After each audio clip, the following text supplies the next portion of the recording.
لو أنزلنا هذا القرآن على جبل لرأيته خاشعا متصدعا من خشية الله.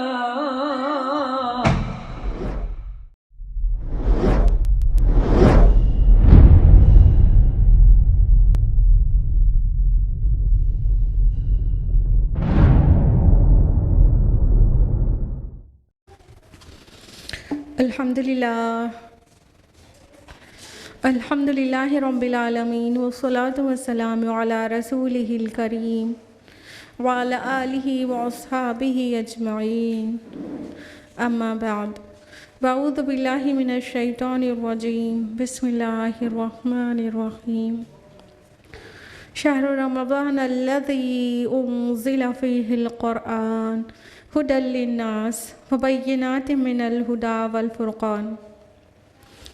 بسم اللہ الرحمن الرحیم رب اشرح لی صدری ویسر لی امری واحلل عقدۃ من لسانی یفقہوا قولی. میری عزیز سامعات، درس قرآن مجید میں آپ سبھی کا تہہ دل سے خیر مقدم ہے. السلام علیکم ورحمۃ اللہ وبرکاتہ. کیسے آپ سبھی لوگ؟ الحمدللہ بخیر عافیت. الحمدللہ. اللہ تعالیٰ آپ کو مزید خیریت اور عافیت سے رکھے. اللہ تعالیٰ آپ کو خوشحال رکھے، آپ کو دنیا میں بھی بھلائیاں عطا کرے اور آخرت میں بھی خیر نوازے. آمین یا رب العالمین. درس قرآن میں کون سی سورہ چل رہی ہے؟ سورہ حج. لاسٹ ویک ہم لوگوں نے کہاں تک کیا تھا درس قرآن میں؟ آیت نمبر 64. کریکٹ. تو آج ہم لوگ آیت نمبر 65 آنورڈس جانیں گے، لیکن اس سے پہلے کیا ایک چھوٹا سا ریویژن. تو سورہ حج میں جو کانٹیکسٹ چل رہا ہے اس میں ہم نے اس سے پہلے جانا تھا کہ اللہ تعالیٰ جن لوگوں نے ہجرت کیا ان کو پہلے سے پہلے ترغیب دلا رہے ہیں کہ جو اللہ تعالیٰ کی راہ میں ہجرت کریں گے اور وہ قتل ہو گئے یا فوت ہو گئے، یعنی میدان جہاد میں نہیں وہ فوت ہوئے ہیں بلکہ اپنے بستروں پر فوت ہو گئے ہیں، یعنی شہادت ملی یا نہیں ملی تو بھی ہر طرح سے اللہ تعالیٰ بہترین رزق عطا فرمائیں گے ان سبھی کو. اور ایسے سبھی لوگوں کو ایسے مقام میں اللہ تعالیٰ داخل کریں گے جس سے وہ راضی ہو جائیں گے. اور اللہ تعالیٰ تو جاننے والے ہیں ہی. اس کے علاوہ ایک پرمیشن دی گئی تھی، وہ یہ کہ جو انسان اپنے اوپر کی گئی زیادتی کا بدلہ لے گا تو اس کے لیے شریعت اسلامیہ میں یہ جائز بات ہے کہ وہ برابر کا بدلہ لے لے اور اس پر مزید زیادتی نہ کرے. لیکن تھوڑا سا اونچ نیچ ہونے پر اللہ تعالیٰ نے اپنے آپ کو عفو غفور کہا ہے، تو اللہ تعالیٰ معاف کرنے والے ہیں. اس کے علاوہ دلیل کے طور پر یہ آیت پیش کی گئی تھی آیت نمبر 61 کی، اور یہ اس لیے کہ اللہ تعالیٰ رات کو دن میں داخل کرتا ہے اور دن کو رات میں داخل کرتا ہے، اور یہ کہ اللہ سب کچھ سننے والا اور دیکھنے والا ہے.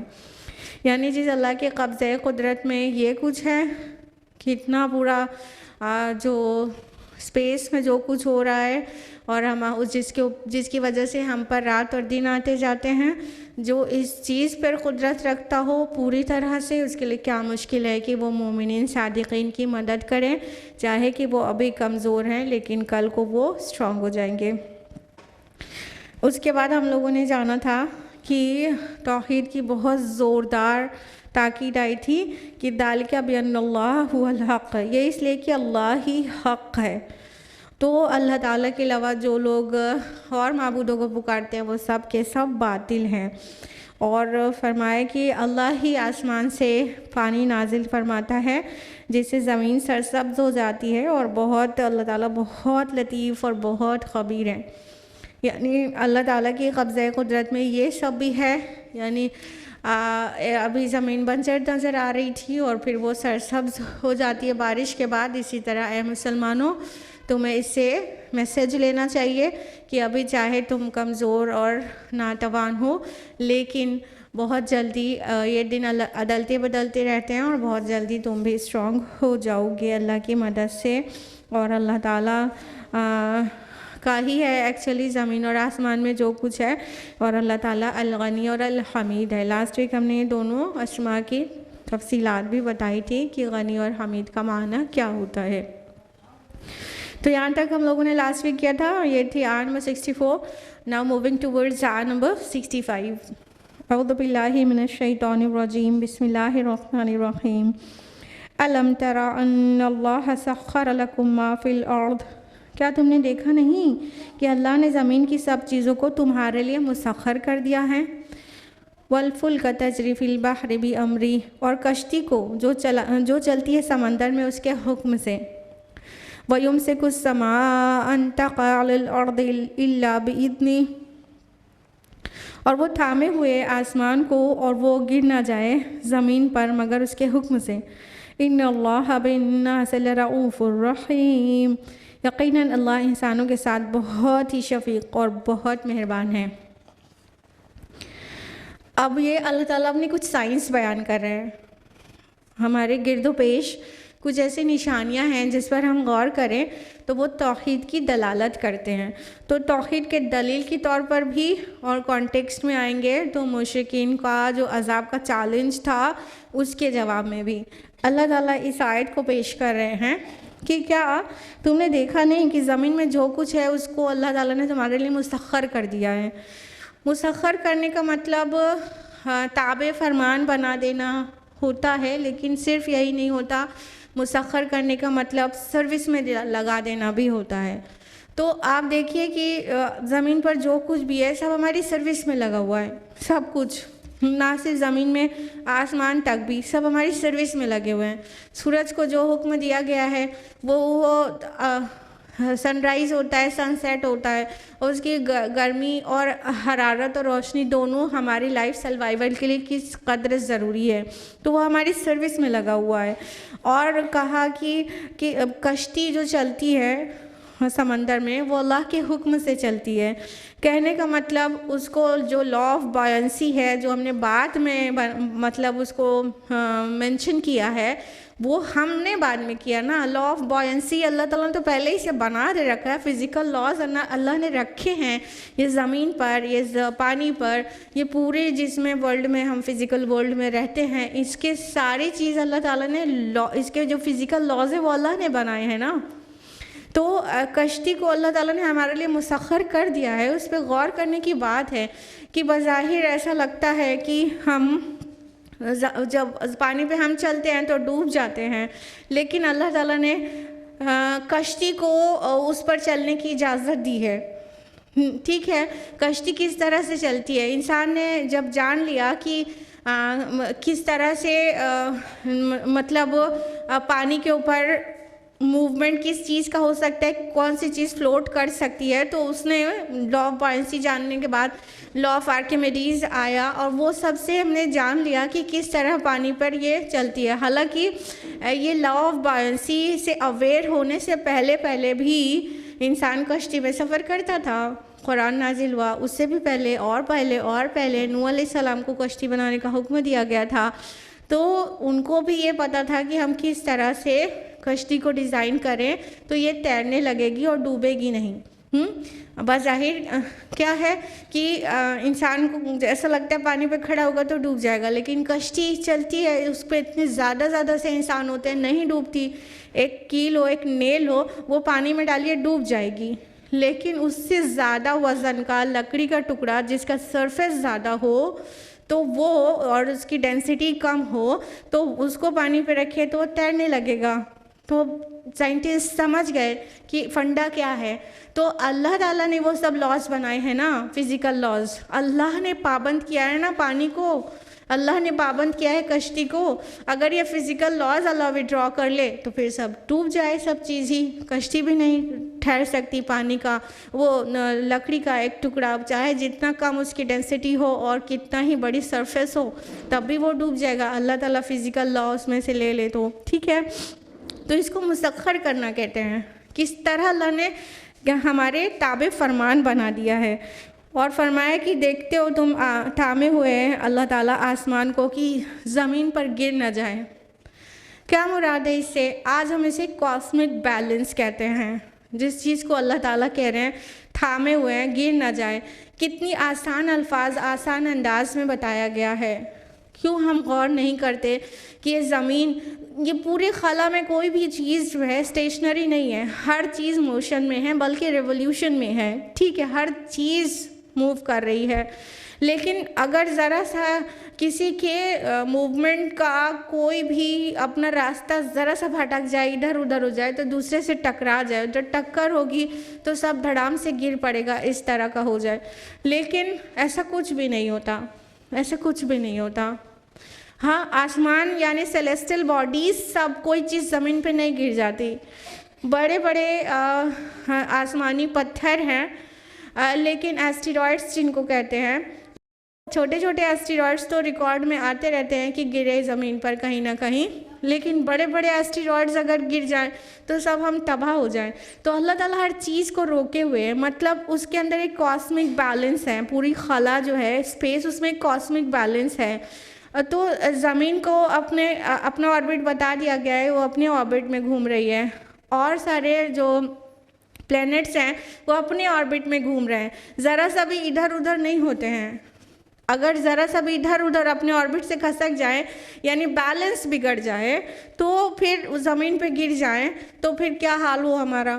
تو ایسا کچھ بھی نہیں ہوتا ہے۔ زمین، آسمان میں جتنے بھی سیلیسٹل باڈیز ہیں وہ سب اپنا راستہ جانتے ہیں، اور سب ایک صحیح گیپ میں رہتے ہیں، اور سب کے درمیان جو بیلنس ہے وہ مینٹینڈ رہتا ہے۔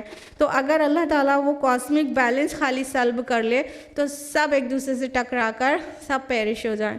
تو اس طرح ہم سوچتے کیوں نہیں ہیں؟ ہم سوچتے کیوں نہیں ہیں کہ ہم کتنی آسانی سے زمین پر رہتے ہیں، اور اللہ تعالیٰ آسمان کو، یعنی اس میں جو سیلیسٹل باڈیز ہیں، ان کو کیسا تھامے ہوئے کہ ہمارے اوپر گر نہ جائے۔ زمین کی حیثیت کیا ہے؟ ہاں، زمین کی حیثیت کیا ہے؟ ادر پلینٹس کے سامنے کچھ حیثیت نہیں ہے، اور پھر ہم سورج کے سائز کو دیکھیں اور بڑے بڑے سٹارز کے سامنے زمین کا سائز کی کچھ بھی حیثیت نہیں ہے۔ تو لیکن ہم پھر بھی کتنے امن و امان کے ساتھ اس پر رہتے ہیں۔ تو فرمایا کہ اللہ تعالیٰ تھامے ہوئے آسمان کو، اور اللہ تعالیٰ انسانوں کے ساتھ بہت ہی شفیق، بہت رؤوف ہے اور بہت رحیم ہے۔ الرؤوف جو ورڈ ہے وہ رافت سے ہے۔ رافت کا معنی ہوتا ہے بہت زیادہ والی شفقت کرنا، یعنی اگر ہم ایک دوسرے میں دیکھیں تو رافت کا معنی یہ رہے گا کہ کسی کی پریشانی کو دیکھ کر اپنے اندر محسوس کر پانا اور اس کی ہیلپ کرنا، ٹھیک ہے۔ سم ٹائمز ایسا ہوتا ہے نا، کسی کی مشکل کو دیکھ کے کچھ سخت دل لوگ ہوتے ہیں، ان کا دل نہیں پسیجتا، وہ اپنے اوپر اس کو محسوس نہیں کر پاتے، جس کو انگلش میں ایمپیتھی کہتے ہیں۔ ایمپیتھی ان کے اندر نہیں ہوتی، ان کی فیلنگ اپنے اندر نہیں محسوس کر پاتے ہیں۔ تو یہ سختی نہیں ہے اللہ تعالیٰ کے اندر، اللہ تعالیٰ کو پوری ایمپیتھی ہے ہمارے لیے، یعنی انسان کے جو حالات ہیں، جو چیزیں ہیں، اس سب کو اللہ کنسیڈر کرتے ہیں اور بہت نرمی سے معاملہ کرتے ہیں۔ اسی لیے جو سب سے ریلیونٹ ورڈ اردو میں آتا ہے پھر وہ شفیق آتا ہے۔ تو رؤوف کا مطلب شفیق، بہت نرم دل، بہت بردبار، بہت ہی کائنڈ ہارٹیڈ۔ اور رحیم آپ لوگ اچھی طرح جانتے ہی ہیں، بہت زیادہ رحم کرنے والا، مرسیفل۔ تو اللہ تعالیٰ کی یہ مرسی ہے اور یہ صفت رافت ہے، جس کی وجہ سے سب کچھ اپنی جگہ ٹکا ہوا ہے۔ ہم چاہے جتنے گناہ کر رہے ہیں، لیکن اس کے ریٹرن میں ہمارے زمین کے اوپر آسمان گر نہیں پڑ رہا ہے، کوئی چیز ٹکرا نہیں جا رہی ہے، سورج اپنا راستہ بھول نہیں جا رہا ہے، چاند ہی اگر چھوٹا سا ہے وہ بھی زمین پر گر جائے تو بھی اچھا خاصا ڈسٹرکشن ہو جائے، لیکن ایسا کچھ بھی نہیں ہو رہا ہے، بلکہ سب کچھ اسموتھلی چل رہا ہے۔ تو یہاں پر یہ آیت پیش کر کے ہم کو اور آپ کو غور و فکر کی دعوت دی گئی ہے۔ اور کانٹیکسٹ میں جائیں کہ مکہ کا آخری دور ہے رسول اللہ صلی اللہ علیہ وسلم کا، تو اس میں 13 سال سے رسول اللہ صلی اللہ علیہ وسلم دعوت دے رہے ہیں۔ تو اس آیت کو دلیل کے طور پر، توحید کی دلیل کے طور پر پیش کیا گیا ہے کہ یہ جو سب کچھ ہو رہا ہے نا، یہ تمہارے دیوی دیوتا نہیں چلا رہے ہیں، یہ اللہ تعالیٰ چلا رہا ہے۔ تو یہ ایک طرح سے توحید کا استدلال ہے یہ آیا۔ اور دوسری طرح سے دیکھیں تو جو مشرکین عذاب کا چیلنج کر رہے تھے کہ اچھا تم کہتے ہو ہم نہیں مانیں گے تو ہم پر عذاب آ جائے گا، تو لاؤ عذاب، وہ عذاب کیوں نہیں آ جاتا؟ تو یہ عذاب کے لیے بھی ایک چیلنج جو دے رہے ہیں اس کے لیے بھی ہے کہ تم عذاب کا چیلنج مت کرو، تم عذاب کے لیے جلدی مت کرو۔ یہ اللہ تعالیٰ کی صفت رافت اور رحمت ہے جس کی وجہ سے وہ عذاب نہیں لا رہا ہے اور تم چین سے چل رہے ہو۔ یہ سب کچھ اللہ تعالیٰ کے ہاتھ میں ہے، جب چاہے تم کو یوں کرش کر دے۔ کوئی ایک سیلیسٹل باڈی بہت بڑی سی زمین پر گر جائے، سارے انسان مر جائے، پوری زمین ہی نیست و نابود ہو جائے، یا کہیں کوئی بلیک ہول ہو اور زمین جو ہے کسی بلیک ہول میں چلی جائے تو پورا کرش ہو کے ختم، پوری زندگیاں ختم۔ تو اللہ تعالیٰ کے لیے تو بہت آسان، بہت چھوٹی سی چیز ہے۔ تو تم عذاب کا چیلنج مت کرو، تم جلدی مت مچاؤ عذاب کا۔ یہ اللہ تعالیٰ کی رافت اور رحمت، اس کی شفقت اور رحمت کے باعث تم دنیا میں زمین پہ چل پھر رہے ہو، اس لیے نہیں کہ وہ عذاب اللہ تعالیٰ کی گرپ سے باہر ہو گیا، بالکل نہیں، بلکہ وہ بہت زیادہ شفیق اور بہت مہربان ہے، اس لیے تم کو چھوٹ دے رہا ہے۔ آیت نمبر 66، وَهُوَ الَّذِي أَحْيَاكُمْ ثُمَّ يُمِيتُكُمْ ثُمَّ يُحْيِيكُمْ، اور وہی ہے جس نے تمہیں زندہ کیا، پھر وہ تمہیں موت دے گا، پھر تمہیں زندہ کرے گا۔ إِنَّ الْإِنسَانَ لَكَفُورٌ، یقیناً انسان بڑا ہی ناشکرا ہے۔ اب دیکھیے یہاں پر ایک زندگی، ایک موت اور ایک اور زندگی کا منشننگ ہے کہ وہی ہے جس نے تمہیں زندہ کیا، پھر موت دے گا، پھر زندگی دے گا، اور یقیناً اللہ تعالیٰ کا بڑا ہی ناشکرا ہے انسان۔ تو اللہ تعالیٰ اس آیت کو پیش کر رہے ہیں کہ تم جو عذاب میں جو جلدی مچا رہے ہو اور عذاب نہیں آ رہا ہے تو اطمینان رکھو، اگر دنیاوی عذاب تم پر نہیں بھی آ گیا تو موت تمہارے سر پہ کھڑی ہے، جب وہ آ جائے گی نا تب سارے طوطے اڑ جائیں گے تمہارے۔ ایک تو یہ بات ہو گئی۔ ابھی اس کی تفصیل میں جاتے ہیں، تعویلات میں، کہ 2 زندگی کا ذکر ہو گیا، بیچ میں ایک موت۔ اس کے علاوہ جو آیات ہیں ان کو بھی ساتھ لے لیں تو بیٹر انڈرسٹینڈنگ ڈیولپ ہو پائے گی۔ سورہ بقرہ کی آیت نمبر 28 میں اللہ تعالیٰ نے فرمایا کیف تکفرون باللہ وکنتم امواتا فاحیاکم ثم یمیتکم ثم یحییکم ثم الیہ ترجعون۔ اس آیت میں اللہ تعالیٰ نے فرمایا کیسے تم اللہ کا کفر کرتے ہو، تم مردہ تھے، پھر تمہیں زندہ کیا، پھر تمہیں موت دے گا، پھر تمہیں زندگی دے گا، اور پھر اسی کی طرف تم لوٹ کر جانے والے ہو۔ اب یہاں 2 موت اور 2 زندگی کی مینشننگ ہے، مردہ تھے پھر زندہ کیا، پھر مر جاؤ گے پھر زندہ کرے گا، ٹھیک ہے، 2 موت 2 زندگیوں کا ذکر ہے۔ اور اس مضمون کا جو کلائمیکس ہے وہ سورہ غافر سورہ نمبر 40 آیت نمبر 11 میں ہے کہ اے رب تو نے ہمیں 2 زندگیاں دیں اور 2 موت دی، ایسے واضح کر کے۔ اب یہ 2 موت 2 زندگی کا کیا فنڈا ہے، آپ میں سے کتنے لوگ جانتے ہیں؟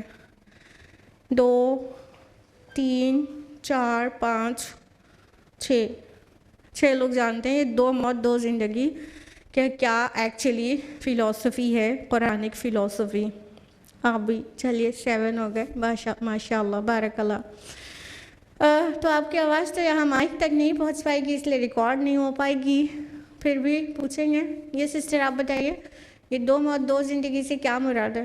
یوں نہیں، آپ کے پیچھے بتائیں۔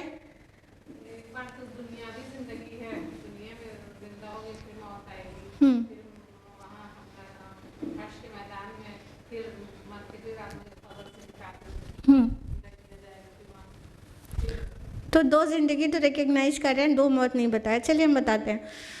دیکھیے اللہ تعالیٰ نے قرآن حکیم میں سورہ اعراف سورہ نمبر 7 آیت نمبر 172 میں اس بات کو تفصیل سے بتایا ہے کہ اللہ تعالیٰ نے ابن آدم کی پشت سے آدم کی ذریت کو نکالا، پھر یعنی عالم ارواح میں ساری روحوں کو پیدا فرما دیا۔ آدم علیہ السلام کے ساتھ ساری روحوں کو اللہ تعالیٰ نے عالم ارواح میں پیدا فرما دیا تھا۔ پھر ان سے کہا الست بربکم، کیا میں نہیں ہوں تمہارا رب؟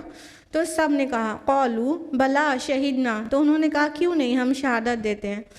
یعنی ہم کو سب سے پہلے صرف روح کی شکل میں پیدا کیا جا چکا ہے، کیا جا چکا تھا۔ آدم علیہ السلام کو پیدا فرمانے کے ساتھ ساتھ اللہ تعالیٰ نے سارے اولاد آدم کو روحانی شکل میں پیدا فرما دیا تھا، ٹھیک ہے۔ پھر وہ جو روح تھی اس کو جیسے کولڈ اسٹوریج میں ڈال دی جاتی ہیں چیزیں، ویسے ہی ان کو موت دے کے کولڈ اسٹوریج میں ڈال دیا گیا۔ وہ پہلی موت تھی۔ یہ دو زندگیاں، دو موت جہاں پر آتا ہے، یہاں پہ بس یہی جو پہلی والی موت ہے اس کا ذکر نہیں آیا اس آیت میں، جو ہماری مطلب انڈر ڈسکشن ہے۔ لیکن وہ جو بقرہ کی آیت نمبر 28 میں وہ یہاں سے شروع ہوتی ہے، کیف تکفرون باللہ وکنتم امواتا، تم مردہ تھے، پھر فاحیاکم، تو پھر تمہیں زندہ کیا۔ موت سے شروع ہوتا ہے، یعنی عالم ارواح میں باڈی تو نہیں تھی، سول کو کریٹ کر دیا گیا، پھر اس کو سلا دیا گیا، سب کو، ساری آدم کی ذریت کو کولڈ اسٹوریج میں ڈال دیا گیا۔ وہ پہلی موت تھی سب کی، ہماری اور آپ کی، ٹھیک ہے۔ پھر فاحیاکم، پھر تمہیں زندگی دیا۔ مدرس ووم میں جب جو فیٹس ڈیولپ ہو رہا ہوتا ہے، ایمبریو، اس وقت وہ جو کولڈ اسٹوریج والی روح تھی، جو اس کو مردہ کہا جا رہا ہے، یعنی ایکٹیو نہیں ہے، ایکٹیو پوزیشن میں نہیں ہے، اس روح کو مدرس ووم میں ڈال دیا جاتا ہے، تو یہ زندگی ہو گئی، ٹھیک ہے۔ پھر وہ انسان پیدا ہوتا ہے، یہ پہلی زندگی ہو گئی، پہلی موت پھر پہلی زندگی۔ پھر آپ کو دوسری موت اچھی طرح پتہ ہے کیسے آتی ہے، جب آپ لوگ میت میں جاتے ہیں، ٹھیک ہے، روح نکال لی جاتی ہے، وہ دوسری موت ہو گئی۔ روح کو سیپریٹ رکھ دیا گیا عالم برزخ میں، اور جسم کو مٹی کے حوالے کر دیا گیا، یہ دوسری موت ہو گئی، ٹھیک۔ پھر روز آخرت اللہ تعالیٰ وہی عالم برزخ والی روح کو، یہ جو مٹی سے ہمارے کچھ ذرات میں ابھی بھی ہمارے کچھ وہ رہ جائیں گے کانسٹیٹیوئنٹ، اس سے ہماری باڈی کو رینیو کر دے گا اللہ تعالیٰ، دوبارہ ہم کو پیدا فرما دے گا باڈیلی فارم میں، اور اس روح کو جو عالم برزخ میں اس کو پھر مرج کر دیا جائے گا، یہ دوسری زندگی ہو گئی۔ ابھی کلیئر ہے، دو موت اور دو زندگی۔ روح کے فارم میں پیدا کیا گیا، پھر اس کو پہلی موت دی گئی، پھر مدرس ووم میں اس روح کو مرج کر کے باڈی کے ساتھ پہلی زندگی دی گئی، پھر ہم دنیا سے چلے جاتے ہیں، وہ بہت کلیئر ہے سب کو، وہ دوسری موت ہے، پھر آخرت میں پھر جلائے جائیں گے، وہ دوسری زندگی ہے۔ تو اللہ تعالیٰ نے ہر کسی کو ایکچولی دو موت اور دو زندگیاں دی ہیں، لیکن انسان کیا کرتا ہے، اپنے رب کا بڑا ہی ناشکرا ہے۔ یعنی اللہ تعالیٰ نے اس کا زندگی کا دیا جانا بھی اللہ کی طرف سے، ہاں، پھر دنیا میں آنے کے بعد پورا خانہ نعمت بچھا دینا بھی اس کے ذمے، اس زمین پر ہماری ضروریات کی ہر چیز مہیا کر دی اللہ تعالیٰ نے۔ جس طرح ایک بچے کو اپنی ہر ضرورت کے لیے ماں کی گود کافی ہوتی ہے، پروٹیکشن کے لیے بھی، لو کے لیے بھی، اور فوڈ کے لیے بھی ماں کی گود کافی ہوتی ہے، اسی طرح اس پوری زمین اللہ تعالیٰ نے ہمارے اور آپ کے لیے اتنی ساری نعمتوں کا خوان بچھا کر ہمارے لیے یہ ماں کی گود فراہم کر دی کہ اس میں پلو اور بڑھو اور اس میں زندگی گزارو، تمہاری ضرورت کا ہر سامان یہاں رکھ چھوڑا ہے، ایک بھی ضرورت سے تمہاری غافل نہیں ہے۔ تو دنیا میں زندگی دی، سارا سامان دیا، اور اس کے بعد ٹیسٹ کی جو زندگی ہے وہ چھوٹی ہے، پھر جو ریوارڈ یا پنشمنٹ کی زندگی وہ بہت بڑی ہے۔ تو تھوڑا سا ٹیسٹ کیا، اگر پاس ہو گئے تو بہت بڑا ریوارڈ دیں گے، تو اللہ تعالیٰ کا کتنا شکر کرنا چاہیے۔ لیکن اللہ تعالیٰ کیا کہہ رہے ہیں، ان الانسان لکفور، یقیناً انسان بڑا ہی ناشکرا ہے، بڑا ہی ناشکرا ہے، کہ اس کے جس سے وعدہ کر کے آئے تھے کہ قالوا بلا شہدنا، ہم شہادت دیتے ہیں کہ آپ ہی ہمارے رب ہیں، آپ کی ہی عبادت کریں گے، دنیا میں آ کے شرک شروع کر دیتے ہیں، شکرانہ کسی اور کے اوپر چڑھانے لگتے ہیں، اور کریڈٹ کسی اور کو دے دیتے ہیں، اور پھر پیک اس کی ہے کہ عبادت بھی کسی اور ہی کی کرنے لگتے ہیں۔ تو پیدا اللہ نے کیا ہے، اس کا حق بنتا ہے کہ اس کی عبادت کی جائے، اس سے دعا کیا جائے، اس کا شکر بجا لایا جائے۔ سروری زیبا فقط اس ذات بے ہمتا کو ہے، سروری زیبا فقط اس ذات بے ہمتا کو ہے، حکمراں ہے ایک وہی باقی بتان آزری۔ تو علامہ اقبال کس کیفیت میں اس شعر کو انہوں نے کہا ہوگا، تو اس بات کو سمجھنے کی ضرورت ہے۔ جس نے ہمیں سب کچھ دیا، ہم اسے چھوڑ کے کہاں چلے جاتے ہیں، کہاں چلے جاتے ہیں اپنے شکرانہ چڑھانے کے لیے کہ نہیں یہ اولاد ہوئی تو فلاں بابا کی دین ہے، یا فلاں پیر صاحب کی دعاؤں کا نتیجہ ہے، پھر ان کے قدموں پہ چڑھانے چلے جاتے ہیں۔ کہاں چلے جاتے ہیں؟ انسان بڑا ہی ناشکرا ہے، بڑا ہی ناشکرا ہے۔ دینے والا اللہ اور شفقت اور رحمت کرنے والا، غلطی کر رہے، گناہ کر رہے، شرک تک کر رہے، لیکن اللہ تعالیٰ اپنی صفت رافت اور رحمت سے ہمیں ڈھانپے ہوئے ہے، کافر بھی اس کا شکر نہیں بجا لاتے۔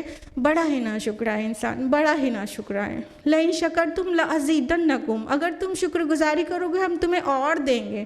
سورہ ابراہیم سورہ نمبر 49 اگلی آیت نمبر 67، لِكُلِّ أُمَّةٍ جَعَلْنَا مَنْسَكًا ہم ناسکوہ فلا ینازعنک فی الامر۔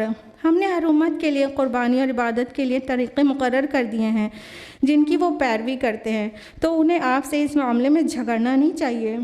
وَادْعُ إِلَىٰ رَبِّكَ إِنَّكَ لَعَلَىٰ هُدًى مُسْتَقِيمٍ، اور آپ اپنے رب کی طرف بلاتے رہیے، یقیناً آپ صلی اللہ علیہ وسلم ہدایت کے سیدھے راستے پر ہیں۔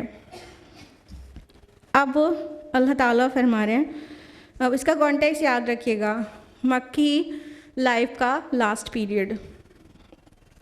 تو اللہ تعالیٰ فرما رہے ہیں کہ ہم نے ہر امت کے لیے ان کا منسک جو ہے وہ رکھ چھوڑا ہے۔ یہاں پہ جو منسک کا لفظ آیا ہے تو مناسک حج کہتے ہیں نا، مناسک، یہ منسک کا پلیورل ہے۔ منسک مینس ہوتا ہے عبادت بھی اور قربانی بھی، ٹھیک ہے، لیکن یہاں پہ جو منسک لفظ آ رہا ہے وہ بیسیکلی عبادت کے لیے آ رہا ہے، اور عبادت بھی بامعنی شریعت کے لیے آ رہا ہے ابن عباس اور قرطبی کے اکارڈنگلی۔ تو اللہ تعالیٰ فرما رہے ہیں ہم نے ہر امت کے لیے ایک وے آف ورشپ مینشن کیا ہے، ایک شریعت مینشن کی ہے، آپ سے کیوں جھگڑا کر رہے ہیں؟ شان نزول میں اس کے بتایا جاتا ہے کہ کچھ لوگوں نے رسول اللہ صلی اللہ علیہ وسلم کو یہ طعنہ دیا تھا، یہ کیا کہنا چاہیے، ہٹھ دھرمی پر یہ بات کہی تھی کہ دلیل باطل کہ واہ جی تم جو ہے اپنے مارے ہوئے جانور کو حلال سمجھتے ہو، ذبیحہ کو ذبح کرنے کے متعلق یہ بات کہی تھی، اپنے مارے ہوئے کو حلال سمجھتے ہو اور اللہ کے مارے ہوئے کو حرام کہہ دیتے ہو۔ تو یہ ان کی کٹ حجتی تھی، تو اس کے شان نزول یہ بتایا جاتا ہے۔ تو اس پر اللہ تعالیٰ نے فرمایا کہ ہم نے ہر امت کے لیے الگ شریعت بھیجی ہے، ہم نے بھیجی ہے، آپ سے کیوں جھگڑا کر رہے ہیں؟ اس سے پہلے کی امتوں کے لیے بھی شریعت ہم نے بھیجی تھی، ان کا مناسک ہم نے طے کیے تھے، عبادت کے طریقے کیا ہوں گے اور لا کانسٹیٹیوشن کیا ہوگا ہم نے بھیجا تھا، وہ آپ سے جھگڑا کر رہے ہیں منسک کے لیے۔ اور یہ ایکچولی کفار مکہ جو ہے، جو فیڈ ہوتے تھے، جو پن ہوتے تھے، وہ کہاں سے ہوتے تھے؟ یہود اور نصارہ سے۔ یہ مکی پیریڈ کا لاسٹ ٹائم ہے، خبریں پورے عرب میں پہنچ چکی تھیں کہ ایک نبی نے کلیم کیا ہے نبی ہونے کا، محمد صلی اللہ علیہ وسلم نے مکہ کے وادیوں میں۔ تو ادھر مدینہ کے یہود ہیں اور اطراف کے یہود و نصارہ، سب کو بڑی کھلبلی تو ہو ہی گئی تھی، قبول انہوں کرنا نہیں تھا، ان کو ہٹ دھرمی دکھانی تھی۔ تو ابھی ان سے ڈائریکٹ ایڈریس کر بھی نہیں رہے رسول اللہ صلی اللہ علیہ وسلم، ابھی مدینہ پہنچے بھی نہیں ہیں، ڈائریکٹ ایڈریس ہوا بھی نہیں۔ وہ مکہ والوں کو، وہ جیوز اور کرسچنز، وہ مکہ والوں کو انجیکشنز لگاتے رہتے تھے، یہ پوچھو، یہ کہو، یہ بتاؤ، مطلب نہ ماننے کے تمام تر آرگیومنٹس وہ پہنچاتے رہتے تھے کفار مکہ کو، تو یہاں سے سوال کھڑے کیے جاتے تھے اور بہت سے طعنے اور بہت سی ہٹ دھرمیاں کی جاتی تھیں یہاں مکہ میں بھی۔ تو اللہ تعالیٰ فرما رہے ہیں کہ ہم نے ہر امت کے لیے منسک ہم نے بھیجا ہے، ہم نے طے کیا ہے کہ وہ اس کی پیروی کریں، تو یہ آپ سے اس کے معاملے میں جھگڑا کیوں کر رہے ہیں؟ اور ان کو جواب دینے کا جو طریقہ بتایا گیا وہ یہ کہ آپ اپنے رب کی طرف بلاتے رہیے، بے شک آپ ہدایت اور صراط مستقیم پر ہیں۔ یعنی اب بہت زیادہ الجھیے مت ان کے ساتھ، 13 سال آپ نے گزارے ہیں ان کو سمجھانے میں، 13 سال سے آپ فرق بتا رہے ہیں، اب آپ ان سے تھوڑا صرف نظر کریے، آپ کو اپنے اوپر اطمینان ہونا چاہیے، آپ ہدایت اور صراط مستقیم پر ہیں، ان کو اب اگنور کریے۔ اس طرح سے کئی جگہ پر قرآن حکیم میں اللہ تعالیٰ نے اپنے نبی صلی اللہ علیہ وسلم کو یہ حکم دیا ہے کہ آپ ایسا کریے، اور جیسا کہ سورہ بقرہ کے آیت نمبر 148 میں وَلِكُلِّ وِجْهَةٌ هُوَ مُوَلِّيهَا فَاسْتَبِقُوا الْخَيْرَاتِ، کہ ہر ایک کے لیے ایک سمت ہے اور وہ اسی کی طرف رخ کرے گا، اور آپ نیکی میں خیر کے کاموں میں سبقت لے جانے کی کوشش کرو۔ سورہ مائدہ سورہ نمبر 5 آیت نمبر 48 میں ہے کہ ہم نے تم میں سے ہر ایک کے لیے ایک ضابطہ اور ایک طریقہ ٹھہرا دیا ہے، اور اگر اللہ چاہتا تو تم سب کو ایک ہی امت بنا دیتا، لیکن اس نے چاہا کہ اس چیز میں تمہاری آزمائش کرے جو اس نے تمہیں بخشی ہے، تو تم خیر میں بھلائیوں میں سبقت لے جانے کی کوشش کرو۔ اور تو اللہ تعالیٰ نے اس بات کا جواب ہمیشہ اس طرح دیا ہے کہ ہم نے ہر ایک کو الگ الگ طریقہ دیا تھا، اب آپ ان سے صرف نظر کر کے آپ خیر کے کام میں، اچھائی کے کام میں سبقت لے جانے کی کوشش کریے، اور یہاں پہ کہا گیا اپنے رب کی طرف بلاتے رہو اور آپ ہدایت کے سیدھے راستے پر ہو، یعنی ایک پازیٹیوٹی دینے کی کوشش کی گئی۔ اس کے علاوہ رسول اللہ صلی اللہ علیہ وسلم سے یہ بھی کہا گیا سورہ جاسیہ کے آیت نمبر 18 میں کہ اے محمد صلی اللہ علیہ وسلم، ہم نے تم کو دین کے معاملے میں ایک شریعت پر قائم کیا ہے، پابند کیا ہے اس کا، بس تم اس کی پیروی کرو اور ان لوگوں کی خواہشات کی پیروی نہ کرو جو علم نہیں رکھتے۔ یعنی رسول اللہ صلی اللہ علیہ وسلم سے یہ کہا جا رہا ہے کہ جو چیز ہم نے آپ کو دی ہے اس کے آپ خود پابند ہیں کہ آپ وہ کریں۔ یہ آپ سے سوال کیا کر رہے ہیں؟ آپ خود اس کی پابندی کرنے والے ہیں اور اسی کی طرف لوگوں کو بلا رہے ہیں، آپ خود اپنے لیے آزاد نہیں ہیں کہ آپ شریعت کی پابندی نہ کریں، آپ بھی شریعت کے پابند ہیں، تو آپ جب پابند ہیں تو ان کو کیسے آزادی آپ دے سکتے ہیں کہ یہ جو کہہ رہے ہیں کہ یہ ایسا کیوں ہو گیا ویسا کیوں نہیں، قبلہ ادھر تھا ادھر کیوں ہو گیا؟ یہ ان کی جگہ ہی نہیں ہے کہ یہ سوال کریں۔ ویسے بھی اندھے کو آنکھ والا راستہ دکھاتا ہے، نہ کہ آنکھ والے سے اندھا یہ سوال کرے ایسے کیوں جا رہے ہو ایسے کیوں نہیں جا رہے ہو۔ یہ حق بنتا ہے اندھے کو، جس کے پاس آنکھ ہے وہ اندھے کو راستہ دکھائے گا، نہ کہ جو اندھا ہے وہ آنکھ والے کو ٹوکے گا اور اس کو راستہ بتائے گا۔ اسی طرح جس کے پاس ہدایت ہے وہ اس کا کام ہے نا کہ راہ دکھانا، اس کا کام ہے نا۔ جو خود گمراہ ہے وہ کیا ہدایت کے بعد میں ٹوکا ٹاکی کر رہے ہیں اور ہٹ درمی کر رہے ہیں، ان کا مقام نہیں ہے، یہ ان کا حق نہیں ہے ٹوکنے کا۔ اور یہ بھی سمجھ لیں یہ جو کہا جا رہا ہے کہ وَعْدُ إِلَىٰ رَبِّكَ إِنَّكَ لَعَلَىٰ هُدًى مُسْتَقِيمٍ، کہ آپ اپنے رب کی طرف بلاتے رہیے، آپ کھلے سیدھے راستے پر ہیں، تو اس کا مطلب یہ نہیں ہے کہ یہ یہود و نصارہ کو سے رواداری کی ہدایت دی جا رہی ہے، نہیں، یہ ان سے بیزاری کا اعلان کیا جا رہا ہے۔ مشرکین اور یہود و نصارہ سے بیزاری کا اعلان کیا جا رہا ہے کہ بہت ہو گیا، 13 سال سے سمجھاتے اب ان کو اگنور ماریے، بالکل اب ان کو جانے دیجیے، اور آپ ہدایت کے سیدھے راستے پر ہیں، آپ اپنے آپ کو اس کا پابند بنائیے کہ آپ خیر میں سبقت لے جائیں۔ آیت نمبر 68 ہے وَإِن جَادَلُوكَ فَقُلِ اللَّهُ أَعْلَمُ بِمَا تَعْمَلُونَ، اور اگر یہ لوگ آپ سے جھگڑا کریں تو آپ کہیے کہ اللہ بہتر جانتا ہے جو تم کر رہے ہو۔ آیت نمبر 69 ہے اللہ یحکم بینکم یوم القیامت فیما کنتم فیہ تختلفون، اللہ فیصلہ کر دے گا تمہارے مابین قیامت کے دن ان تمام چیزوں کے بارے میں جن میں تم اختلاف کرتے رہے تھے۔ اب یہ 2 آیات لیا ہے نا ہم نے۔ اب اللہ تعالیٰ کیا کہہ رہے ہیں؟ اگر یہ آپ سے جھگڑا کریں، اگر یہ آپ سے حجت کریں، آپ سے ڈیبیٹ پہ آمادہ ہو جائیں، تو آپ کیا کہیے؟ اب بس اتنا ہی کہہ دیجئے، اللہ اعلم بما تعملون، اللہ بہتر جاننے والا ہے جو کچھ تم کرتے ہو۔ یعنی یہ مطلب اس اسٹیج میں ہوتا ہے جب بہت دن تک انسان کسی کے اوپر ورک کر رہا ہے، پھر اتمام حجت بھی کر دیا، پھر اس کے بعد اس کو اپنا دامن تھوڑا بچا کے ہی رکھنا چاہیے، کیونکہ جس کو نہیں ماننا ہے وہ بہت سالوں کے بعد جب بات سمجھ میں آ گئی کہ ہم نے اتمام حجت کر دیا، اب یہ نہیں مانے گا، تو اس کے ہر سوال کو اٹیمپٹ کرنے کی ضرورت نہیں ہے۔ اب اس کی سوالوں سے ایک دم درگزر کرنا چاہیے، مطلب الجھنا نہیں چاہیے۔ ہر سوال کا جواب دیں گے، ادھر سے بہکائیں گے، ادھر سے ایسا ٹیڑھا میڑھا سوال کریں گے، مقصد یہ رہے گا الجھانا، نہ کہ حق کو قبول کرنا۔ تو اتنے دیر کے بعد جاہلوں کے ساتھ الجھنے سے پھر پرہیز کرنا چاہیے، کٹ حجتوں کے جواب دینے سے پرہیز کرنا چاہیے، اور یہ کہہ کے جدا ہونا چاہیے حسن کے ساتھ، یہ کہہ کے جدا ہونا چاہیے اللہ بہتر جانتا ہے جو کچھ تم کرتے ہو، وہ اس کا زیادہ عالم ہے، اور اللہ تعالیٰ ہمارے اور تمہارے درمیان اور ان چیزوں کے درمیان جس میں تم اختلاف کر رہے ہو میرے ساتھ، اس کے درمیان اللہ تعالیٰ روز آخرت فیصلہ کر دے گا۔ صرف آخرت میں نہیں ہونا ہے فیصلہ، دلیل کے طور پر، علم کے طور پر، یہ سب سارے فیصلے دنیا میں ہو چکے ہیں۔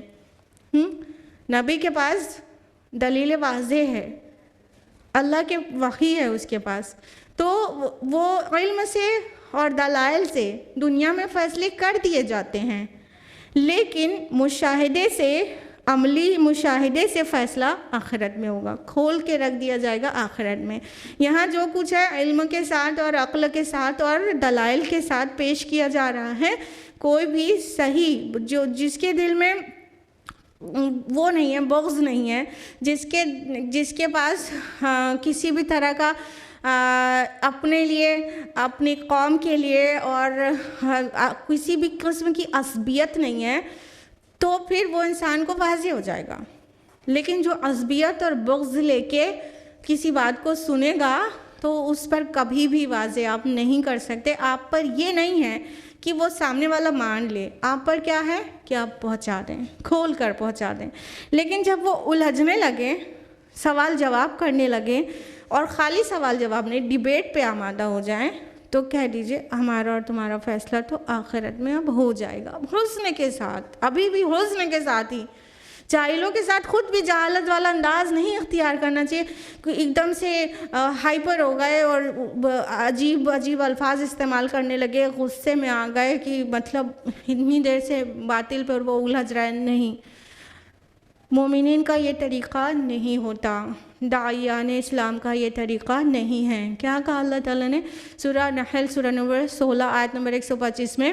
ادعو الی سبیل ربک بالحکمہ، بلاؤ اپنے رب کی طرف حکمت کے ساتھ، اپنے رب کے راستے میں حکمت کے ساتھ، والموعظۃ الحسنہ، اور موعظہ حسنہ نرم نصیحت کے ساتھ، خوبصورت اور نرم نصیحت کے ساتھ، وجادلہم باللتی ہی احسن، اور ان کے ساتھ مجادلہ، ڈیبیٹ بھی کرنا پڑ جائے تو کرو اس طرح سے جو بہترین ہو، حسن کے ساتھ ڈیبیٹ ہونا چاہیے، لے تیرے کی دے تیرے کی نہیں، سامنے والے کو ڈاؤن کرنا ہے یہ مقصد نہیں۔ اور وہ جاہل ہے اور آل فال بک رہا ہے تو ہم آل فال نہیں بکیں گے اس کے جواب میں، ٹھیک ہے؟ وہ گالیوں پہ آمادہ ہو گیا ہے تو مومن گالی سے نہیں بات کرے گا، وہ ابھی بھی حسن کے ساتھ ہی بات کرے گا، لیکن الگ ہونے کی، اب زیادہ حجت کرنے کی ضرورت نہیں، تو الگ ہونا ہے تو حسن کے ساتھ یہ کہہ کے اپنا وقار اور اپنی ڈگنیٹی قائم رکھ کے اس طرح سے کہہ کے الگ ہوں گے کہ ہمارا اور آپ کا فیصلہ اللہ تعالیٰ قیامت میں کر دیں گے۔ یعنی ڈیبیٹ بھی ہو تو it must be beautifully from the side of momin. آیت نمبر 69، اللہ یہ آیت نمبر 68 69 ہم نے آپ کو بول دیا کہ اللہ تعالیٰ فیصلہ کر دے گا. آیت نمبر 70 الم تعلم ان اللہ یعلم ما فی السماء والارض، کیا تمہیں معلوم نہیں کہ اللہ جانتا ہے جو کچھ آسمان میں اور زمین میں. ان ذالک فی کتاب، یقیناً یہ سب کچھ ایک کتاب میں درج ہے. ان ذالک علی اللہ یسیر، یقیناً یہ اللہ تعالیٰ پر بہت آسان ہے. اب یہ ایک دھمکی کے طور پر بھی بات آ رہی ہے کہ تم نہیں مانو گے، نہیں مان کر دو گے. تمہیں کیا پتہ نہیں ہے کہ اللہ جانتا ہے جو کچھ آسمان اور زمین میں. یعنی جو حق پر ہے تم اس کو چیلنج کر رہے ہو، اس کو پریشان کر رہے ہو، اس کے ساتھ ڈیبیٹ کر رہے ہو. تو تم یہ جان لو کہ اللہ سب کچھ جانتا ہے، اور تمہارے دلوں کے اندر بھی جو ہے وہ بھی جانتا ہے. یعنی تم جو بحث مباحثہ کر رہے ہو اس کے پیچھے تمہارا کیا مقصد ہے وہ بھی جانتا ہے. دیکھیے اکثر و بیشتر ٹائم ایسا ہوتا ہے کہ اگر ایک داعی یا رسول بہت ہائر لیول پر اور رسول کا کوئی امتی بہت لوور لیول پر، ٹھیک ہے، رسول یا داعی جب وہ پیغام پہنچاتا ہے اور حسن کے ساتھ پہنچاتا ہے، یوزولی ایسا ہوتا ہے کہ سامنے والے پر انکشاف ہو جاتا ہے کہ یہ حق ہے. لیکن ان کی اکثریت انکار اس لیے کرتی ہے کیونکہ وہ حق ان کے خلاف کہیں نہ کہیں پڑ رہا ہوتا ہے اور ان کے دنیاوی فائدے میں کہیں نہ کہیں روڑا اٹکا رہا ہوتا ہے. اس وجہ سے یا تو پھر ان کی انا کو، ان کے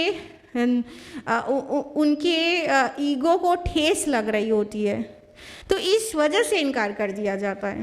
اب دیکھیے رسول اللہ صلی اللہ علیہ وسلم نے اپنا پیغام پہنچایا یہود تک، تو یہود کیا پہچانتے نہیں تھے یہ صحیح نبی ہے، وہ یہ نبی برحق ہے جس کا ہم انتظار کر رہے تھے، یہ وہی نبی ہے؟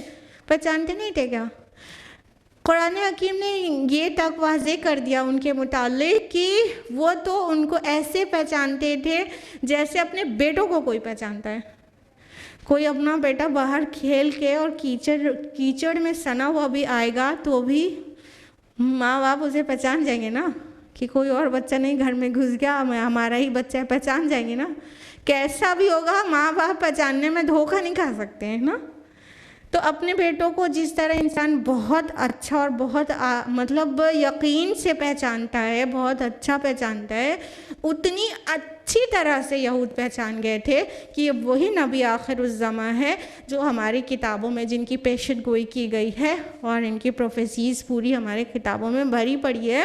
یہ وہی نبی آخر الزماں ہے جو کھجور کی سرزمین میں آنے والے تھے. تو یہ وہی ہے، وہ ان کو ایک دم اچھی طرح پتہ تھا. لیکن انہوں نے کیوں انکار کیا پھر بتائیے؟ بالکل ان کی انا، ان کا تکبر کو ٹھیس لگ رہی تھی، ان کی جو عصبیت تھی اس کو ٹھیس لگ رہی تھی. کیا کہ یہ ہم تو سوچ رہے وہ پوری طرح ایکسپیکٹڈ تھے کہ وہ اتنے سارے انبیاء ہمارے ہی قوم سے آئے، بنی اسرائیل سے، تو آخری نبی بھی بس ہمارے ہی اندر سے آئے گا. وہ یقین سے جیسے بیٹھے تھے، اور پھر جب وہ بنی اسرائیل کے بجائے بنو اسماعیل سے نبی صلی اللہ علیہ وسلم نے کلیم کر دیا نبوت کا، تو بس کیوں یہ دوسرے، مطلب اگر ہم نے ان کے اوپر ایمان لے آئے تو مطلب ہماری شان کی تو گئی، اب بنو اسماعیل کے تابع فرمان ہو گئے، ایسا ہو جائے گا. یہ ان کو نہیں پسند تھا کہ ہم عصبیت ان کی ایک دم بھڑک اٹھی تھی کہ نہیں ہم بنو اسماعیل، یہ عرب کے بدو، یہ جاہل، ہم اتنے سالوں سے شریعت والے لا کانسٹیٹیوشن ہمارے پاس اتنے سالوں سے ہم لیڈ کر رہے ہیں، وی آر دا لیڈرز، اور یہ بدو لوگ، ان میں سے ایک گنوار میں سے ایک اٹھ کے کہہ رہا ہے نبی ہم اس کے تابع ہیں، اس کی اطاعت کریں، اس کے مرضی سے اپنے لائف کو مطلب مولڈ کریں. تو یہ ان سے نہیں ہو رہا تھا. تو یہ تھی ان کا ایروگینس، یہ تھی ان کی عصبیت. تو اس وجہ سے ایمان نہیں لائے.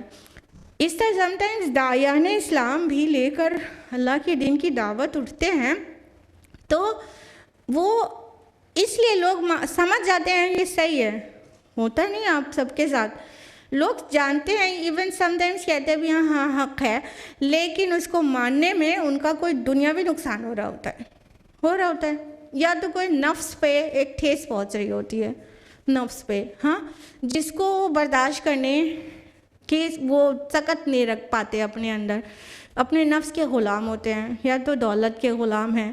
آج لوگوں کو اسلام پہنچایا جائے نان مسلم کمیونٹی میں, تو پرابلم کیا ہے ان کی؟ پرابلم یہ ہے کہ ابھی اسلام کہے گا کہ انٹرسٹ فری اکانومی ہونا چاہیے, ابھی اسلام کہے گا یہ پورنوگرافک پورا جو انڈسٹری ہے یہ پوری بند ہونا چاہیے. تو ان کا millions and billions and trillions of dollars کا اینول ریونیو افیکٹ ہو جائے گا, اس لیے نہیں مانیں گے.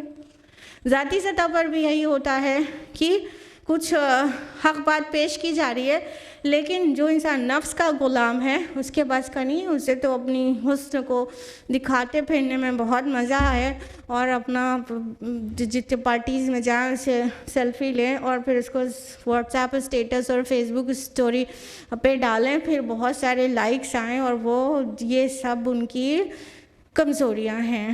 تو یہ اس سے نہیں ہوگا کہ بولے نہیں کریں, ایسا نہیں کرنا چاہیے, حسن کی نمائش نہیں ہے, جائز ہے, لیکن نہیں مان پائیں گے. مانتے ہیں کہ وہ بات صحیح جگہ سے لے کر قرآن کی بات پہنچائی جا رہی ہے, لیکن نفس کے غلام ہیں, تو کئی چیز آڑے آ جاتی ہے بیچ میں حق کو قبول کرنے میں.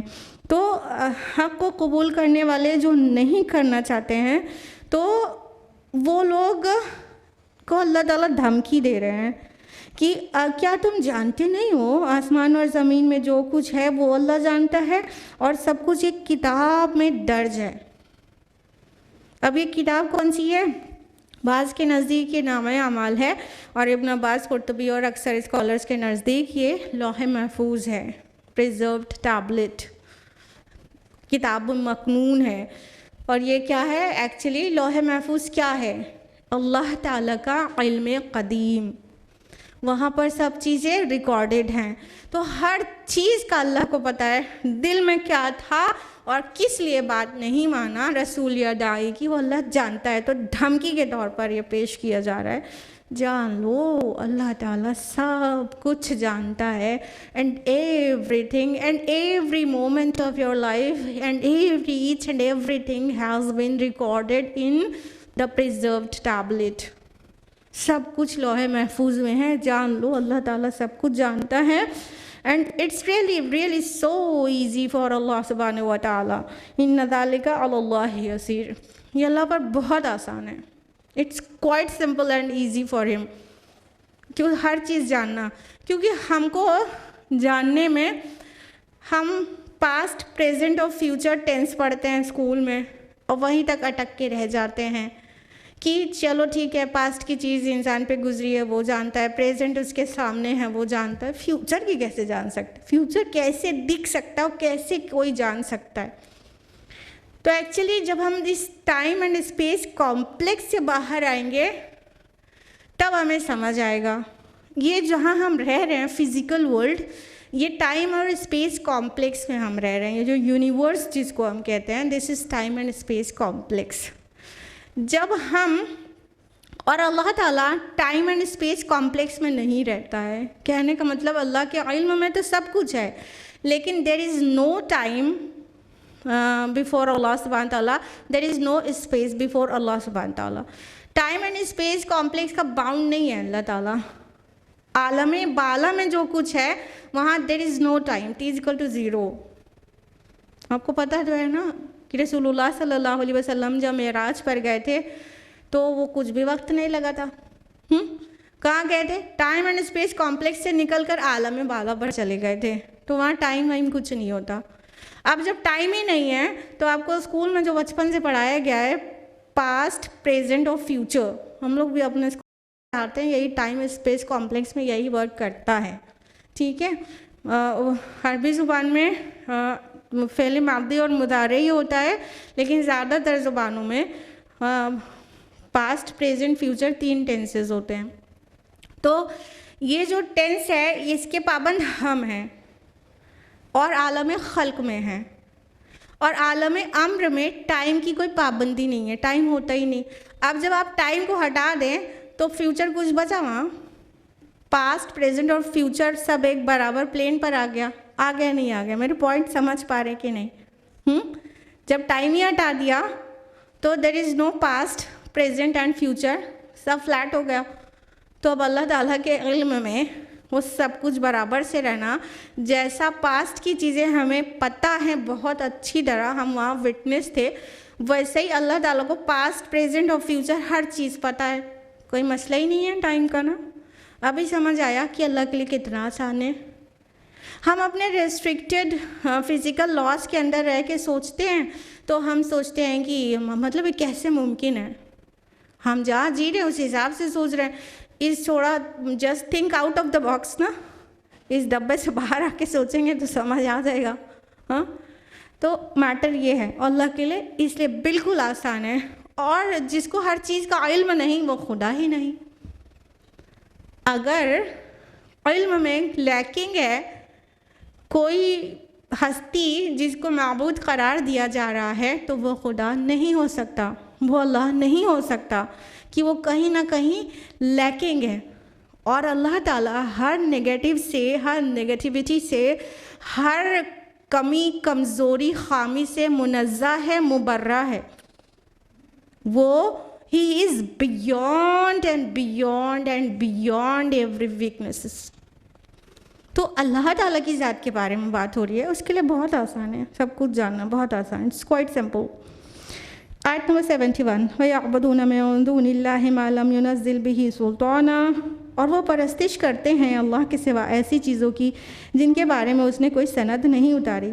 وَمَا لَيْسَ لَهُم بِهِ عِلْمٌ، اور انہیں اس کا کچھ بھی علم نہیں۔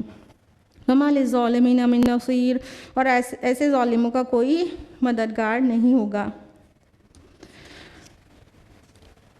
یہ اب شفاعت کی غلط فہمی کا ازالہ کیا جا رہا ہے کہ لوگ جانتے ہیں اللہ ہے، سپریم پاور وہی ہے، سب کچھ اس کے ہاتھ ہے، لیکن کیا ہے نا، یہ ہمارے دیوی اور دیوتا یہ ہمارے سفارشی ہیں، جن کو آخرت پر ایمان ہے بھی کہ مرنے کے بعد جی اٹھنا ہے، تو ان کو اس سفارش کے فنڈے نے بہت بہکایا ہوا ہے، بہت برباد کیا ہوا ہے کہ یہ ہمارے فلاں ہماری سفارش کر دیں گے، ہم بچ جائیں گے، یہ اللہ کے بلوڈ ہیں۔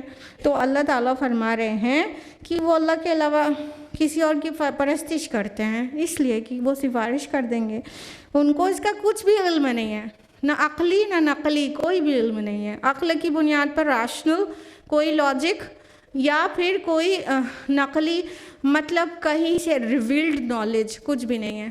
کیا اللہ نے ایسا کچھ اتارا تمہارے درمیان؟ کبھی ایسی کوئی دلیل اتاری ہے؟ کوئی آسمانی کتاب میں لکھا ہوا ہے کہ شرک فائن ہے، شرک ٹھیک ہے، لاجیکل بات ہے یا صحیح ہے، اللہ نے اتارا، اللہ کے ساتھ کوئی اور معبود ہیں جو تم ان کی عبادت کر لو، پرستش کر لو یا اپنا سفارشی بنا لو؟ کہیں کوئی آسمانی کتاب میں نہیں ہے، کہیں یہ ریشنلی کہیں لاجیکلی پروون ہے، نہیں ہے۔ تو اس کی نہ کوئی عقلی دلیل ہے نہ نقلی دلیل ہے، بس یہ اپنے ظن کی پیروی کر رہے ہیں، اور ایسے ظالموں کا کوئی مددگار نہیں ہوگا۔ کہنے کا مطلب سمجھ رہے ہیں یہ سفارش کر دیں گے، وہ اپنی مدد خود آپ نہیں کر پائیں گے تو تمہاری مدد کیا کریں گے، وہ تو اتنے کمزور ہیں۔ آخری رکوع میں آ جائے گا، تو آیت نمبر 73 میں آ جائے گا۔ تو اللہ تعالیٰ فرما رہے کہ ایسے ظالم کا کوئی مددگار نہیں ہے، کوئی جتنی مدد کا تقیہ کیے ہوئے ہیں کوئی مدد کرنے نہیں آئے گا۔ آیت نمبر 72 وَإِذَا تُتْلَىٰ عَلَيْهِمْ آيَاتُنَا بَيِّنَاتٍ تَعْرِفُ فِي وُجُوهِ الَّذِينَ كَفَرُوا الْمُنكَرَ، اور جب ان کو پڑھ کر سنائی جاتی ہیں ہماری روشن آیات تو تم دیکھتے ہو کہ کافروں کے چہرے پر ناگواری کے آثار۔ یکادون یفطون بالذین یتلون علیہم آیاتنا، قریب ہوتے ہیں کہ ٹوٹ پڑے ان پر جو ان کو ہماری آیات پڑھ کر سناتے ہیں۔ قل افانبئکم بشر من ذالکم، آپ کہیے کیا میں تمہیں اس سے بدتر چیز کی خبر نہ دوں؟ النار، وہ آگ ہے، وعدہ اللہ الذین کفروا، جس کا وعدہ کیا ہے اللہ نے کافروں سے، وبئس المصیر، اور وہ بہت ہی برا ٹھکانہ ہے۔ اب ایک سین بیان کیا گیا ہے کہ جب نبی صلی اللہ علیہ وسلم اور ہمارے صحابہ جب قرآن پیش کرتے تھے، اللہ کی روشن آیات کو پیش کرتے تھے کفار پر، تو اللہ تعالیٰ نے فرمایا کہ تم دیکھتے ان کے چہرے پر کیسی ناگواری کا اظہار ہو جاتا ہے، کیسے چہرے پر ناگواری سی چھا جاتی ہے۔ تو یکادون لفظ آیا ہے، اس کا معنی ہوتا ہے کسی فعل کے عمل کے قریب تر ہونا۔ تو کہتے ہیں یکادون یسطون بالذین یتلو علیہم آیاتنا، جو لوگ ہماری آیات کو سنا رہے یہ قریب ہوتے ہیں کہ ان پر ٹوٹ پڑے، ان پر حملہ کر دیں، اور انفیکٹ کر چکے ہیں کئی بار۔ نبی صلی اللہ علیہ وسلم اور صحابہ جب قرآن پڑھ رہے ہوتے تھے تو کفار ایسا چڑ جاتے تھے، ناگواری کا اظہار ہو جاتا تھا ان کے، نہ صرف چہرے پر بلکہ کئی بار صحابہ پہ حملہ بھی کر چکے ہیں۔ نمازیں پڑھتے ہوئے دیکھ کے حملہ کیا ہے ابو بکر رضی اللہ عنہ پر، اور کئی کمزور صحابہ پہ تو بہت بار۔ تو اللہ تعالیٰ فرما رہے ہیں کہ ایک دم مطلب ٹوٹے پڑتے ہیں کہ حملہ کر دیں، تو ان کو کہہ دیجئے میں تمہیں اس سے بدتر چیز کی خبر نہ دوں، اس سے زیادہ ناگوار چیز کی خبر نہ دوں۔ کہنے کا مطلب تمہارے لیے قرآن جتنا ناگوار ہے اس سے زیادہ ناگوار چیز کا ابھی ہم بتا دیتے ہیں، النار، تو وہ آگ ہے۔ تمہیں یہ قرآن سنا ناگوار ہے تو اس آگ کا مقابلہ کیسے کرو گے؟ اس سے زیادہ ناگوار ہوگی تمہارے اوپر۔ اس کا الٹیمیٹ جو رزلٹ آئے گا وہ آگ کی شکل میں آئے گا، اس آگ کو کیسے جھیلو گے؟ اور یہ بھی کہہ سکتے ہیں کہ تم قرآن مجید جو تمہیں سنا رہا ہے، اللہ کی آیات سنا رہا ہے، اس کے اوپر تم پل پڑھتے ہو، تم اس کو نقصان پہنچاتے ہو، اس کو پیٹ ڈالتے ہو، اس کے ساتھ کتنا اس کو پرسیکیوٹ کرتے ہو، تو کیا کر لو گے تم زیادہ سے زیادہ؟ اس سے زیادہ کی تمہیں خبر نہ دیں، اس سے زیادہ ناگوار چیز کی تمہیں خبر نہ دیں، تو جان لو وہ آگ ہے کہ تم ان کو پیٹو گے۔ زیادہ سے زیادہ کیا کر لو گے؟ جان چلی جائے گی، وہ شہید ہو کے جنت میں چلے جائیں گے، اپنی سوچو تم آگ میں چلے جاؤ گے۔ النار، اس حرکت کا جواب آگ ہے۔ تو فرمایا کہ جس کا وعدہ اللہ نے کافروں سے کیا ہے اور بہت ہی برا ٹھکانہ ہے، تم انکار کرتے رہ رہے ہو، مستقل انکار کر رہے ہو، تو جان لو اس کا جو انکار کا جو ڈیسٹینیشن ہوگا وہ آگ ہوگا، وہ جہنم ہوگی۔ اور اللہ نے وعدہ کیا، اللہ نے وعدہ کیا ہے۔ جب اللہ تعالیٰ اپنے قول کو وعدے کے ساتھ جوڑ دے تو سبحان اللہ کی اتنی تاکید آ جاتی ہے کہ وعدہ ہے کفار سے جو انکار کرتے ہیں اللہ کی نشانیوں کا، ان سے وعدہ ہے آگ کا، اس میں جا کے رہیں گے، اور یہ بہت برا ٹھکانہ ہے۔ انسان اپنے ٹھکانے پہ جا کے سکون لیتا ہے نا، دن بھر کا تھکا آ رہا ہے یا پریشان ہے، جا کے کہاں ٹھکانے پہ سکون لیتا ہے اپنے گھر پر، لیکن جب ٹھکانہ اتنا گرم اور اتنا بے چین کرنے والا اور اتنا تکلیف دینے والا ہوگا تو کہاں جا کے انسان سکون لے گا؟ اللہم اجرنا من النار، اللہم اجرنا من النار، اللہم اجرنا من النار، آمین یا رب العالمین۔ اب بس ایک رکوع بچا ہے سورہ حج کا، آیت نمبر 73 سے 78 تک، انشاءاللہ نیکسٹ ویک۔ آج کے لیے اتنا ہی۔ اللہ تعالیٰ سے دعا ہے کہ وہ ہم سبھی کو قرآن مجید پڑھنے، سمجھنے، غور و فکر کرنے، عمل کرنے اور دوسروں تک پہنچانے کی توفیق عطا فرمائے، آمین یا رب العالمین۔ وآخر دعوانا الحمدللہ رب العالمین، والسلام علیکم ورحمۃ اللہ وبرکاتہ۔